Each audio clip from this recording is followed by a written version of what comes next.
ইলিশ মাছ ভাইজা আমি ইলিশ মাছের গন্ধ পাইছি আমাদের এই নোংরামের মধ্যে।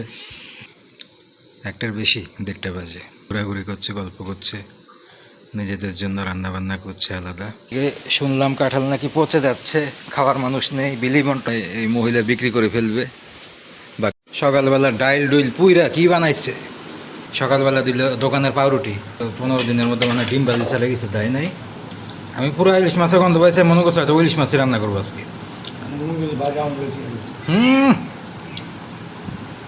এই কারণে ইলিশ মাছ বাঁচছে, এই কারণে ইলিশ মাছ রয়ে গেছে। যদি ইলিশ মাছ না বাঁচ, সে এটা রান্না করে নিয়ে গেছেন, কই গিয়ে খাইব, কই তার ডেরা আল্লাহ জানে কোন জায়গায় বসবে, কই তার চেম্বার। আমার বয়সে আমি জীবনে দেখি নাই যে মানুষ টয়লেটের ভিতর বয়ে মাছ করতে পারে। ওই মাছ আছে, অথচ আরও 1 মাস আগের থেকে হইতেছে মাছ নেই রানমুখী। কত টাকা যেটা সেভ হইতেছে এইদিকে থাকাতে, এই বাসায় থাকাতে। এই যে প্রতিদিন গরু মুরগি খাসি নিজে বাজার করতো রেগুলার, ওইভাবে নিজে খাওয়ার লেগে কিনতো, আর নিজের বাসায় কিচ্ছু খাইতে পারতো না। সব সালা সম্বন্ধী শ্বশুর বাড়ি খাইয়া লাইতো বউরে দিয়া। আর যদি রেগুলার কথাবার্তা বলতাম, স্বাভাবিক সম্পর্ক থাকতো, তাহলে তো আর মাছ সেটেল হয়ে গেছিল প্রায়। সবার মধ্যে শুয়ে গুল খাইতো। কোন যায় এগুলা, যে এই স্বভাব মানুষের, কেরা কইবে এত নিম্নমানের বিষয় নিয়ে কথাবার্তা।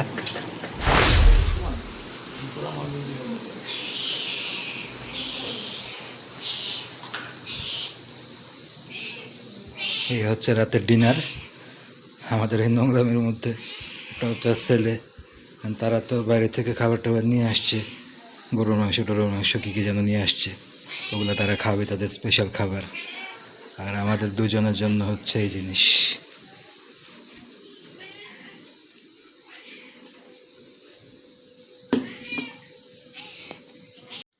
রাত বাজে এখন একটার বেশি, 1:30 বাজে। 1:30 বাজে ওই যে উনি ঘোরাঘুরি করছে, গল্প করছে, নিজেদের জন্য রান্না বান্না করছে আলাদা। আমাদেরকে তো নুডলস খাইয়ে বিদায় করে দিল। এখন আমি ঘরে এসে চা বানিয়ে খাচ্ছি। আর কি করবো, রাত্রেবেলা নুডলসে যখন খেয়েছি একটু চা খাই। যে ঝুঁকির মধ্যে আছি, কবে যেন সর্বনাশা পদ্মা নদীর মতো ভেঙে নিয়ে কবে যেন উপর দিয়ে চলে যায়।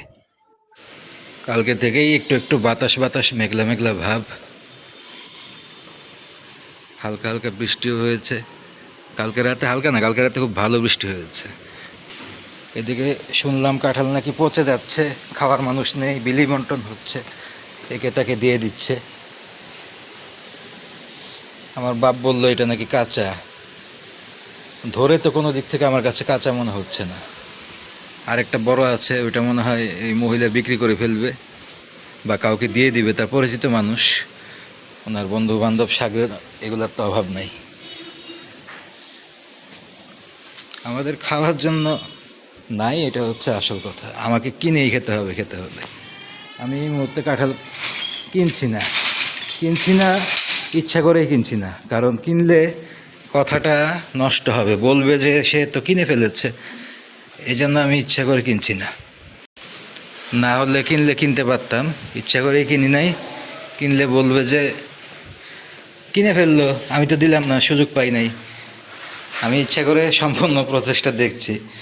আমি দেখতে চাচ্ছি যে সে কাঁঠাল বিক্রি করছে, তারপরে তার আত্মীয় স্বজন, পাড়া প্রতিবেশী, বন্ধুবান্ধব, স্বজনদেরকে বিলি করুক। যখন কাঁঠালের সিজনটা সম্পূর্ণ শেষ হয়ে যাবে, তখন কথাটা থাকবে, এটাই ভালো।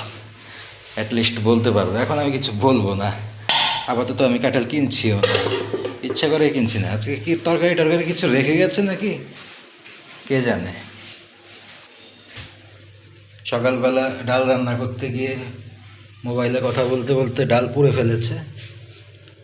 পরবর্তীতে মনে হয় পোড়া ডাল দিয়ে গেছে আমাদেরকে। অবশেষে সেই বিখ্যাত হালিম মনে হয় তৈরি করেছে উনি, মনে হচ্ছে এটা হালিম। এটা হালিম হয়নি, হালিমের জাতও হয়নি। এটা যেটা হয়েছে, ডাল দিয়ে মাংস রান্না করছে। আব্বু নামাজ পড়তে গেছে, আজকে রান্না করে দিয়ে গেছে শিং মাছ। ভাগ্য ভালো যে মাছটা দিয়ে গেছে। অ্যাটলিস্ট গত 15 দিন ধরে শুধু ডিম ভাজি খাচ্ছি। সকালবেলা ডাইল ডুইল পুইরা কি বানাইছে, লাকিন পোড়া ডাইলে দিছে নাকি গন্ধ উঠে এলেছে ডাইল পুড়ে। শুকনা মরিচের মতো জিনিস ময়লা পয়রা ফাগুন দেওয়া হয়েছে একবারে এতগুলা। এগুলা গুড়া কি গুড়া গুড়া খায় মানুষে, এগুলার কেমনে ফালায় রাখছে।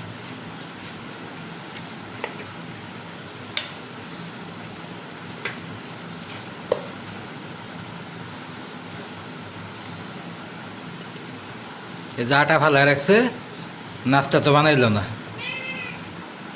কইল কি আটা নাই। সকালবেলা দিল দোকানের পাউরুটি, আগে তো ডিমটা থাকতো, ডিমটাও দেয় না।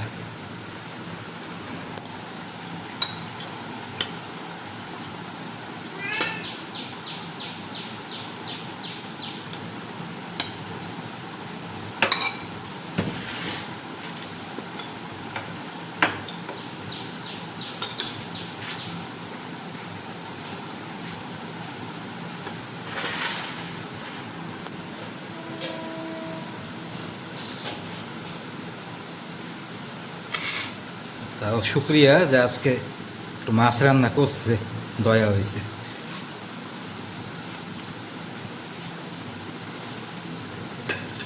গত 15 দিনের মধ্যে মানে ডিম ভাজি চালে গেছে, দেয় নাই। রাত্রেবেলা তো হাতে নুডলস, রাত্রে রান্নাই করে না।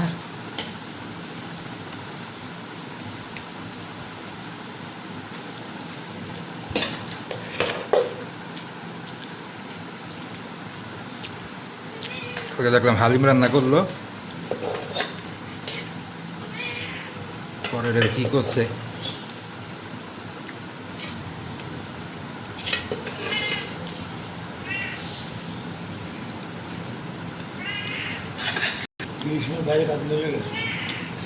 ইলিশ মাছ ভাইজা, আমি ইলিশ মাছের গন্ধ পাইছি, আমি পুরো ইলিশ মাছের গন্ধ পাইছি। মনে করছি হয়তো ইলিশ মাছই রান্না করবো আজকে। ইলিশ মাছ বাজের গন্ধ আমি পাইছি, আমি মনে করছি হয়তো আজকে এটা দিলে দিতে পারে বা অন্য সময় দিব। আমি ভাবছি ডিম বাজিয়ে দিব শেষ পর্যন্ত। লাস্টে ইলিশ মাছ বাজি করে লয়ে গেছে, আবার শিং মাছ থয়ে গেছে। এই কারণে ইলিশ মাছ বাজছে, এই কারণে শিং মাছ রেখে গেছে। যদি ইলিশ মাছ না বাজতো তাহলে শিং মাছ রেখা যাইতই না।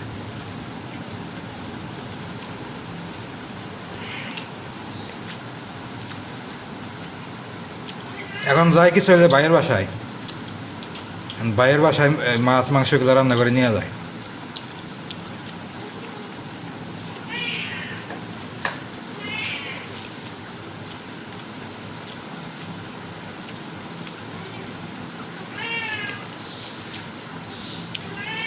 আমি সকালবেলা ইলিশ মাছের গন্ধ পাইতেছি, বিলাই পাগল হয়ে গেছে গা, মাতালের মতো শুরু করছে, মানে ইলিশ মাছের গন্ধ পাইছে। পরে দেহের মাছের কোনো উদ্দেশ্য নেই, তো বললাম যে ডিম বাজায় দিয়ে দেবো।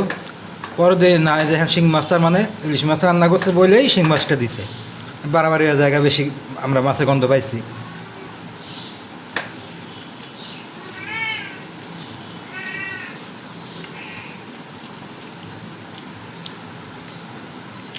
সে এটা রান্না করে নিয়ে গেছে, কই গিয়ে খাইব, কই তার ডেরা আল্লাহ জানে, কোন জায়গায় বসবে, কই তার চেম্বারে।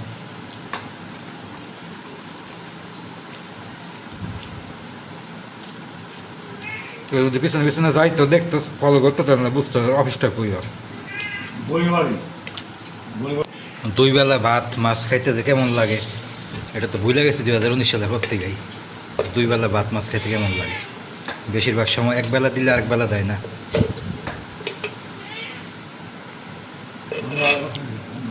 নেবেন না? আমার বয়সে আমি জীবনে দেখি নাই যে মানুষ টয়লেটের ভিতর বয়ে মাছ করতে পারে। এত খোলা বাড়ি থাকতে, সুন্দর বাড়ি থাকতে টয়লেটের ভিতর বয়ে মাছ করে, যাতে মাছ কয়টা কি না দেখি, কি মাছ কোন আইটেম কয়টা কি, এগুলো যাতে না বুঝি। আরও 15 দিন আগে থেকে যাচ্ছে কোনো মাছ নাই, কোনো মাছ নাই। এই যে শিং মাছ, আগের শিং মাছ, এখনও ফ্রিজে কই মাছ আছে, আনছে তার আগেও আছে, তার আগেও শিং মাছ আছে, তার আগেও কই মাছ আছে। অথচ আরও 1 মাস আগের থেকে যাচ্ছে মাছ নাই, মাছ নাই, রানমুখী। তারপর তো ইলিশ মাছ আনলো, ইলিশ মাছ তো দিলই না এক ধরনের। এই যে আজকে ইলিশ মাছ বাইরে নিয়ে গেল গা, তাহলে বাসায় রানবো কোন সময়? ভালো এক্সক্লুসিভ কোনো কিছু হইলে নিয়ে জায়গা খালি বাপের বাড়ি। শ্বশুর বাড়ি অত্যাচারে কত টাকা যেটা সেভ হইতেছে এইদিকে থাকাতে, এই বাসায় থাকাতে। এই যে প্রতিদিন গরু মুরগি খাসি যদি নিজে বাজার করতো রেগুলার ওইভাবে, নিজে খাওয়ার লেগে কিনতো, আর নিজের বাসায় কিচ্ছু খাইতে পারতো না, সব শালা সম্বন্ধী শ্বশুর বাড়ি খেয়াল হইতো বউরে দিয়া। এখানে থাকাতে কিছুটা চাপ কম পড়ে, আমাদের কারণে 24 ঘন্টা বইরে থাকতে পারে না। আর যদি রেগুলার কথাবার্তা বলতাম, স্বাভাবিক সম্পর্ক থাকতো, তাহলে তো আর মা সেটেল হয়ে গেছিলই প্রায়। আর মা তো সেটেল হয়ে গেছিলই, হেঁকে এমনি গেছে, ওর মা পুরাই সেটেল হয়ে গেছিল। সারা জীবন ওই যে সোফার রুমে বসে থাকতো, সোফার মধ্যে শুয়ে শুয়ে গুল খাইতো।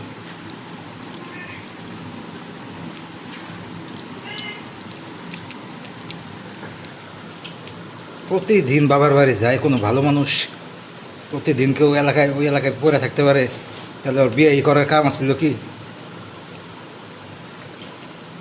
এর লেগে ঘরে কোনো তরকারি থাকে না, মাছ থাকে না, কিছু থাকে না, রান্না বান্নার সময় কোনো কিছু খুঁজে পাওয়া যায় না, একটা দিলে একটা দেয় না। এটা প্রতিদিন যদি এইভাবে পাচার এগুলো কেউ করে, কোনো জিনিস এগুলো নিয়ে কোনো কথা টিকে কাউরে কম যায়, এগুলা যেই স্বভাব মানুষের, কেরা কইবে এত নিম্নমানের বিষয় নিয়ে কথাবার্তা। ঘরে রান্না বান্না করে না, এগুলো থাকে না। আরেকজন তো ডরে শ্বশুরবাড়ি এলাকায় বাসা নুন লাগবো, দিয়ে বাসাই নেয় না, যে বাসাতেই যাবো না। কক্সবাজার যদি আর অফিসে, কক্সবাজার অফিস করবো, খাগড়াছড়ি অফিস করবো এখানে থেকে, তারপরে বাসা নেয় না, বউয়ের ডরে, যে বউ খেয়াল লাগবে আমারে। শ্বশুর বাড়িতে গেলে জাগ খালি পরে থাকবো আমার বাড়িতে, মাছ মাংস কিনা সব কিছু বাড়ানো লাগবে, হ্যাঁ আমার। দিনের পর দিন রান্না হয় না বাসায়, চুলা জ্বলে না, নুডলস বিস্কুট খাইয়ে থাকি, এনদে বলে মাছ মাছ ভাইজা মাংস মাংস রাইন্দা জায়গা প্রতিদিন সকালে। হওয়া আমরা যদি ডাইল না থন, তাহলে আমরা না থইলে পচা ডাইল খাওয়াইব, ডাইল জীবনেও ভিজে রাখবো না।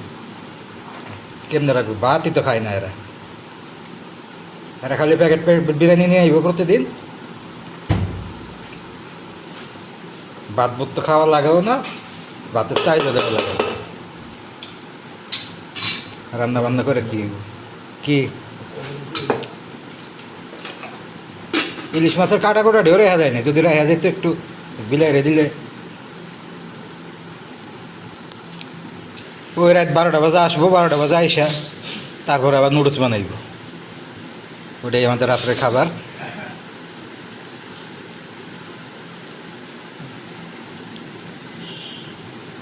বেশি বড় ফ্যামিলিতে গিয়া যে কি ভুল হয়েছে।